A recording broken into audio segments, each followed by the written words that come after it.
ಇಲ್ಲಿ ಪ್ರತಿ ತಿಂಗಳು ಕೂಡ 2,000 ಮಾತ್ರ ಬರ್ತಿದ್ಯಾ? ಹಾಗಾದರೆ ಈ ಒಂದು ಯೋಜನೆಗೆ ನೀವು ಅರ್ಜಿ ಸಲ್ಲಿಸಿದ್ರೆ ನಿಮಗೆ ಬರುತ್ತೆ 1,00,000 ಹಣ ಸರ್ಕಾರದಿಂದ ನೇರವಾಗಿ ನಿಮ್ಮ ಖಾತೆಗೆ.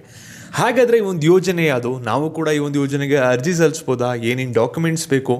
ಈ ರೀತಿ ಏನಾದರೂ ಡೌಟ್ ಇದೆಯಾ? ಕಂಪ್ಲೀಟಾಗಿ ವಿಡಿಯೋ ನೋಡಿ, ಎಲ್ಲ ವಿಷಯನೂ ಕೂಡ ತಿಳಿಸ್ಕೊಡ್ತೀನಿ ವಿತ್ ಪ್ರೂಫ್ ಸಮೇತನೇ. ಅದಕ್ಕಿಂತ ಮುಂಚೆ ಯಾರು ಚಾನಲ್ ಸಬ್ಸ್ಕ್ರೈಬ್ ಮಾಡ್ಕೊಂಡಿರಲ್ಲ, ಪ್ರತಿಯೊಬ್ಬರು ಕೂಡ ಸಬ್ಸ್ಕ್ರೈಬ್ ಮಾಡ್ಕೊಳ್ಳಿ. ಹಾಗೆ ಪ್ರತಿಯೊಬ್ಬರು ಕೂಡ ವಿಡಿಯೋಗೊಂದು ಲೈಕ್ ಕೊಡಿ. ಯಾಕೆಂದರೆ ನೀವು ಕೂಡ ಒಂದೇ ಒಂದು ಲೈಕ್, ಒಂದು ಸಬ್ಸ್ಕ್ರೈಬಿಂದ ನಿಮಗೆ ಇದೇ ರೀತಿ ಕಂಟಿನ್ಯೂಸ್ ಆಗಿ ಕರ್ನಾಟಕ ಗೌರ್ಮೆಂಟ್ ಸ್ಕೀಮ್ ಏನಿರುತ್ತೆ ಎಲ್ಲನೂ ಕೂಡ ತಿಳಿಸ್ಕೊಡ್ಬೋದಾಗಿರುತ್ತೆ. ಇವಾಗ ನಾವು ಡೈರೆಕ್ಟಾಗಿ ವಿಡಿಯೋ ಬಗ್ಗೆ ಬರೋದಾದರೆ, ಇಲ್ಲಿ ನೀವೆಲ್ಲರೂ ಕೂಡ ಪ್ರತಿ ತಿಂಗಳು ಕೂಡ 2,000 ರೂಪಾಯಿನ ಪಡ್ಕೋತಾ ಇದ್ದೀರಾ ಗೃಹಲಕ್ಷ್ಮಿ ಯೋಜನೆ ಅಡಿ. ಈ ಒಂದು ಯೋಜನೆ ಅಡಿಯಲ್ಲಿ ನಿಮಗೆ ಎಲ್ಲರಿಗೂ ಕೂಡ 2,000 ರೂಪಾಯಿ ಕೊಡ್ತಾ ಇರೋ ಕಾರಣ ಏನಂದರೆ, ನಿಮ್ಮ ಹತ್ರ ರೇಷನ್ ಕಾರ್ಡ್ ಇದೆ, ಅದಕ್ಕೋಸ್ಕರ. ಈ ಒಂದು ಯೋಜನೆ ಕೂಡ ಯಾರ ಹತ್ರ ರೇಷನ್ ಕಾರ್ಡ್ ಇದೆ ಅವ್ರಿಗೇ ಅಪ್ಲೈ ಮಾಡೋಕ್ಕೂ ಸಾಧ್ಯ ಆಗಿರೋದು, ಬೇರೆಯವರು ಅಪ್ಲೈ ಮಾಡೋಕ್ಕಾಗಲ್ಲ, ಮೊದಲೇ ಹೇಳ್ತಾ ಇದ್ದೀನಿ. ಹಾಗಾದರೆ ಈ ಒಂದು ಯೋಜನೆ ಹೆಸರೇನು, ಈ ಒಂದು ಯೋಜನೆಗೆ ಡಾಕ್ಯುಮೆಂಟ್ಸ್ ಏನೇನು ಬೇಕು, ಲಾಸ್ಟ್ ಡೇಟ್ ಏನು, ಮತ್ತು ಯಾವ ರೀತಿ ಹಣ ಸಿಗುತ್ತೆ, ನಮಗೆ ಯಾರ್ಯಾರಿಗೆ ಸಿಗುತ್ತೆ, ಈ ರೀತಿ ಏನಾದರೂ ಡೌಟ್ ಇದ್ದರೆ ಕಂಪ್ಲೀಟಾಗಿ ವಿಡಿಯೋ ನೋಡಿ. ಇವಾಗ ಎಲ್ಲ ವಿಷಯದ ಬಗ್ಗೆ ಕೂಡ ತಿಳಿಸ್ಕೊಡ್ತೀನಿ. ಇಲ್ಲಿ ಫಸ್ಟ್ ನಿಮಗೆ ಏನೇನು ಡಾಕ್ಯುಮೆಂಟ್ಸ್ ಬೇಕು ಅದ್ರ ಬಗ್ಗೆ ತಿಳಿಸ್ಕೊಡ್ತೀನಿ. ಅದಾದಮೇಲೆ ನಿಮಗೆ ಲಾಸ್ಟ್ ಡೇಟ್ ಆಗಿರ್ಬೋದು, ಎಲ್ಲಿ ಅಪ್ಲೈ ಮಾಡ್ಬೋದು, ಮತ್ತು ನಿಮಗೆ ಹಣ ಯಾವ ರೀತಿ ಬರುತ್ತೆ ಎಲ್ಲನೂ ಕೂಡ ತಿಳಿಸ್ಕೊಡ್ತೀನಿ ನೋಡಿ. ಇಲ್ಲಿ ಈ ಒಂದು ಯೋಜನೆ ಹೆಸರು ಬಂದ್ಬಿಟ್ಟು ಭಾಗ್ಯಲಕ್ಷ್ಮಿ ಯೋಜನೆ ಅಂತ, ಅಥವಾ ಭಾಗ್ಯಲಕ್ಷ್ಮಿ ಬಾಂಡ್ ಅಂತ ಕರಿಬೋದು. ಕೆಲವ್ರಿಗೆ ಗೊತ್ತಿರ್ಬೋದು, ಕೆಲವ್ರಿಗೆ ಗೊತ್ತಿಲ್ಲದೂ ಕೂಡ ಇರ್ಬೋದು.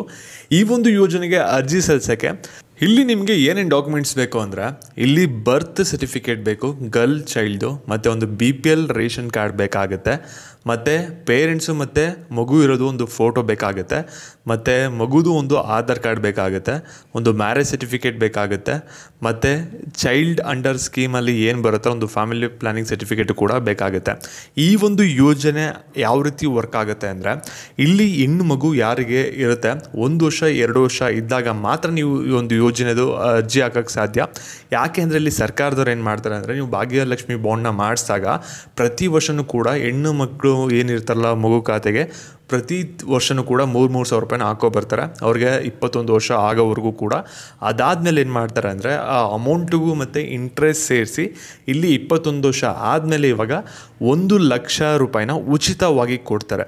ಈ ಒಂದು ಯೋಜನೆ ನೀವು ಪೋಸ್ಟ್ ಆಫೀಸ್ ಅಕೌಂಟಲ್ಲಿ ಹೋಗಿ ಅಪ್ಲೈ ಮಾಡ್ಬೋದು. ಅಂದರೆ ಪೋಸ್ಟ್ ಆಫೀಸಲ್ಲಿ ಹೋಗಿ ಹೇಳಿದ್ರೆ ಭಾಗ್ಯಲಕ್ಷ್ಮಿ ಬಾಂಡ್ ಮಾಡಿಸ್ಬೇಕಾಗಿತ್ತು ಅಂದರೆ ಅವರಲ್ಲಿ ನಿಮಗೆ ಅಪ್ಲೈ ಮಾಡಿಕೊಡ್ತಾರೆ. ನೀವೇನು ಕೂಡ ಪ್ರತಿ ವರ್ಷ ಹಣ ಕಟ್ಟೋಂಗಿಲ್ಲ, ಸರ್ಕಾರದವರೇ ಕಟ್ತಾರೆ.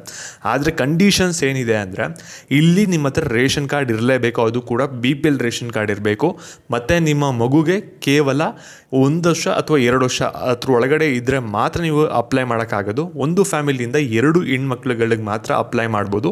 ಇದು ಹೆಣ್ಮಕ್ಳು ಯಾರು ಇರ್ತಾರೆ 1 ವರ್ಷ 2 ವರ್ಷ ಇರೋರು, ಅವ್ರು ಮಾತ್ರ ಅಪ್ಲೈ ಮಾಡೋಕ್ಕೆ ಸಾಧ್ಯ. ಮತ್ತು ಈ ಒಂದು ವಿಡಿಯೋ ನಿಮಗೆ ಸಹಾಯ ಆಗಿಲ್ಲ ಅಂದರೂ ಕೂಡ, ಈ ನಿಮಗೆ ಯಾರಿಗೆ ಸಹಾಯ ಆಗುತ್ತೆ ಅನಿಸುತ್ತೆ ಅವ್ರಿಗೆ ಈ ಒಂದು ವಿಡಿಯೋನ ಶೇರ್ ಮಾಡಿ, ಮಾಹಿತಿ ಗೊತ್ತಾಗುತ್ತೆ. ಮತ್ತು ಇದೇ ರೀತಿ ಅಪ್ಡೇಟ್ಸ್ಗಾಗಿ ಚಾನಲ್ನ ಸಬ್ಸ್ಕ್ರೈಬ್ ಮಾಡ್ಕೊಳ್ಳಿ. ಹಾಗೆ ವಿಡಿಯೋಗೊಂದು ಲೈಕ್ ಕೊಟ್ಬಿಟ್ಟು ಎಲ್ಲರಿಗೂ ಕೂಡ ಶೇರ್ ಮಾಡಿ. Thank you.